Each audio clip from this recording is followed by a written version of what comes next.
Hello everyone, Rahul Shah here, trying to make investing accessible and profitable for the average investor. Well, investing is a peculiar field. Here, you can have two different views on the same subject and yet both can be correct. Now, take the subject of investing in growth stocks for example. Value investing legend Ben Graham did not like investing in growth stocks. Here's what he had said about growth stocks in an interview back in 1976. To my mind, the so-called growth stock investor, or the average security analyst for that matter, has no idea of how much to pay for a growth stock, how many stocks to buy to obtain the desired return, or how their prices will behave. Yet, these are basic questions. That's why I feel the growth stock philosophy cannot be applied with reasonably dependable results.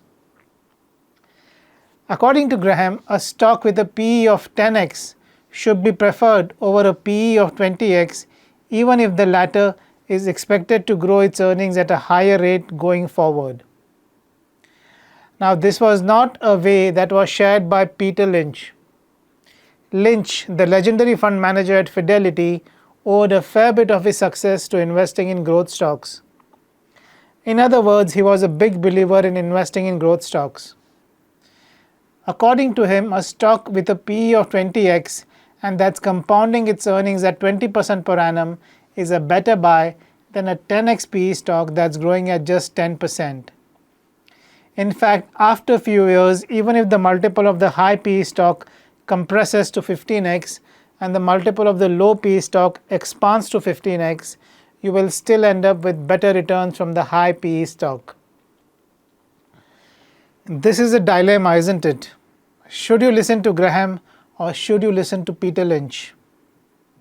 Well, as I said earlier, both the approaches can work in the stock market. You can certainly invest like Graham and pay a PE multiple of around 10 to 12x and still end up with good long-term results.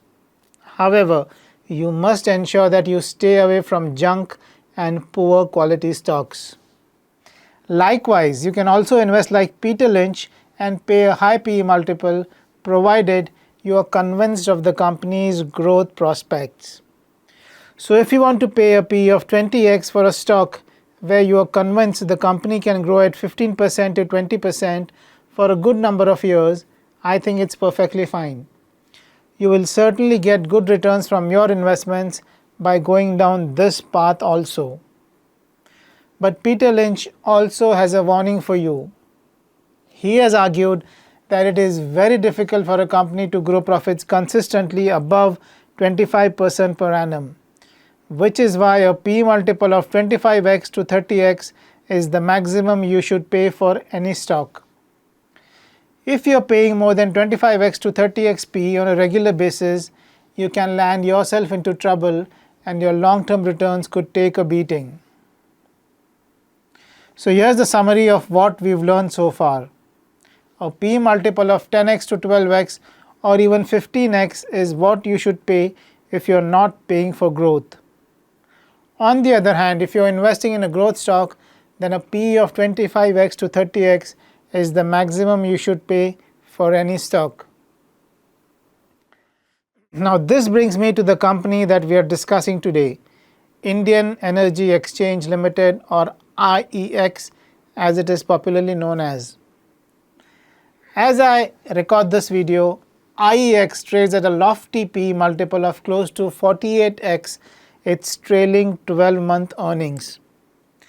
The stock is in a bit of a comeback mode lately, having gone up 20% from its 52-week lows. This has made investors wonder whether the worst is really behind for one of India's most favorite multibaggers of the past couple of years. For perspective, the stock was up a cool 7x between March 2020 and December 2021. Now, one big reason for the jump in share price was the sharp expansion in the PE multiple from around 23x in March 2020 to a whopping 90x in December 2021. Yes, that's right. The stock's PE multiple had jumped to a massive 90x on the back of strong growth in earnings. Now, if a P multiple of 90x was crazy and unsustainable, I don't think the current PE of 48x is quite attractive either. As we just saw, the stock is neither a Ben Graham type of stock nor it is a Peter Lynch stock where the maximum PE should not be more than 30x. Now, a deep value investor who idolizes Ben Graham or a growth investor in the Peter Lynch style may not be willing to invest in the stock at current valuations.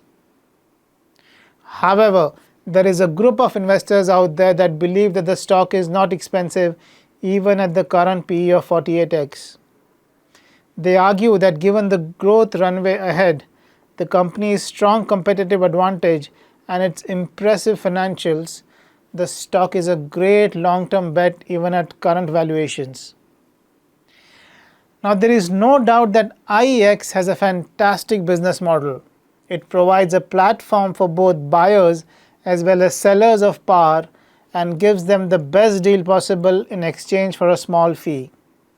In fact, in developed nations like UK and Germany, almost 50% of the total power consumed is traded on an exchange like the IEX, whereas in India, the number is just 3%.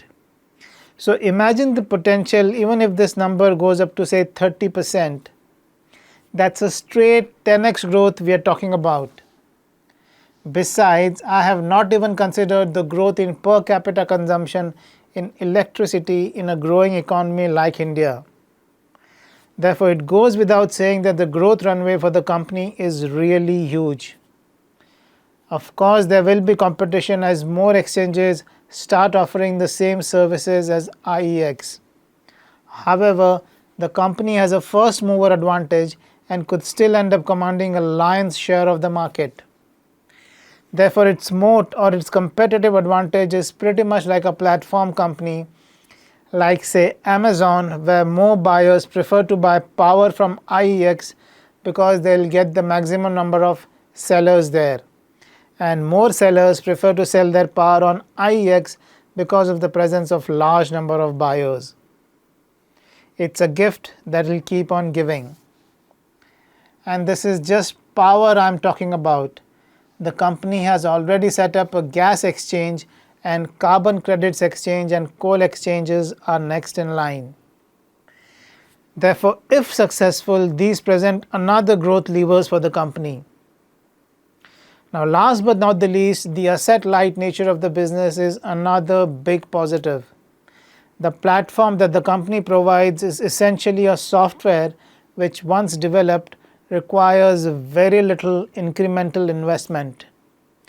This is reflected in the operating margins and the return on equity, with the former consistently in the range of 70% to 80%, while the latter, that is the ROE, hovering at around 40% to 50%, also on a consistent basis. On account of all these factors, there is no doubt in my mind that IEX is indeed a good quality business with strong growth prospects. But should you be willing to pay a PE multiple of close to 50x for such a business? Quality and growth certainly do not come cheap. Take for example stocks like Titan, Page Industries, or for that matter even Nestle. These stocks are much more expensive than even IEX, and yet there are investors who would be willing to buy them at the current valuations. In fact, I did a small exercise to find out what happens if you pay a P multiple of 50 times or more for high quality stocks like Titan and Page Industries. So I took 4 high quality stocks: Nestle, Pidilite, Titan and Page Industries. Here's what the returns look like if you had bought these companies at a P multiple of more than 50x over the last 20 years. For Page Industries, I have data starting from 2007, as it was not listed before this date. As you can see, all the 4 stocks have given good returns over a 3-year period, even when bought at a PE of 50x or more. The returns are lowest for Page Industries, which has given an average 3-year CAGR of 18%, whenever an investor has paid a PE of more than 50x. The best is Titan with an average CAGR of almost 42% even when bought at PE of 50x or more. Nestle and Pidilite CAGR are in the range of 20% to 25%. Not bad at all in my view. Now I've also given the maximum CAGR and minimum CAGR just to have a better perspective. For Page and Titan, the investors have also suffered negative returns when bought at PE of more than 50x, whereas the minimum CAGR has been flat for Nestle. The takeaway is that there are exceptional stocks like these that give good returns even if you buy them at a PE of 50x or more. The question you need to ask yourself is whether IEX falls in the same category. Is the business model of the company strong enough for you to earn good returns even if you pay an expensive looking PE multiple of 50x? IEX is a great quality business, no doubt. The growth potential is also huge given India's low per capita consumption and also how little the power consumed in India trades on exchanges. But there are things like competition and frequent government intervention that can cause a dent in the long-term story of IEX.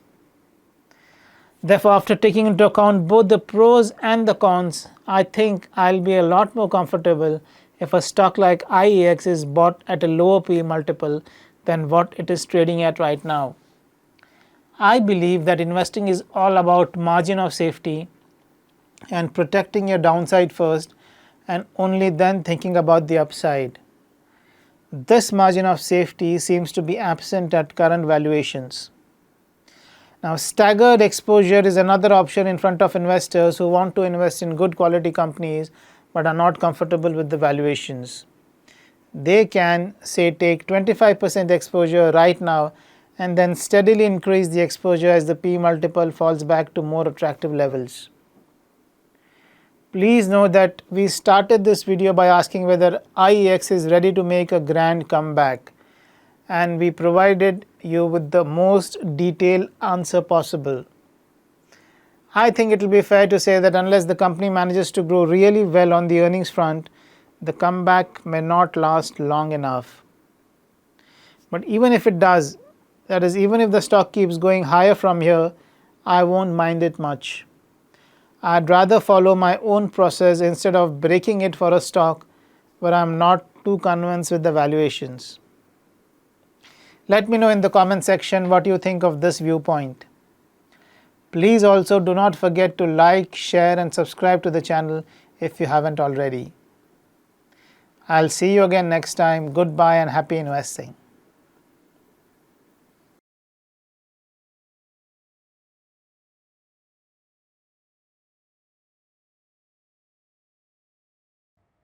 Thank you for tuning into Equitymaster's YouTube channel. If you enjoyed this video, we've got many more valuable investing ideas for you. Click the link in the description to access them now.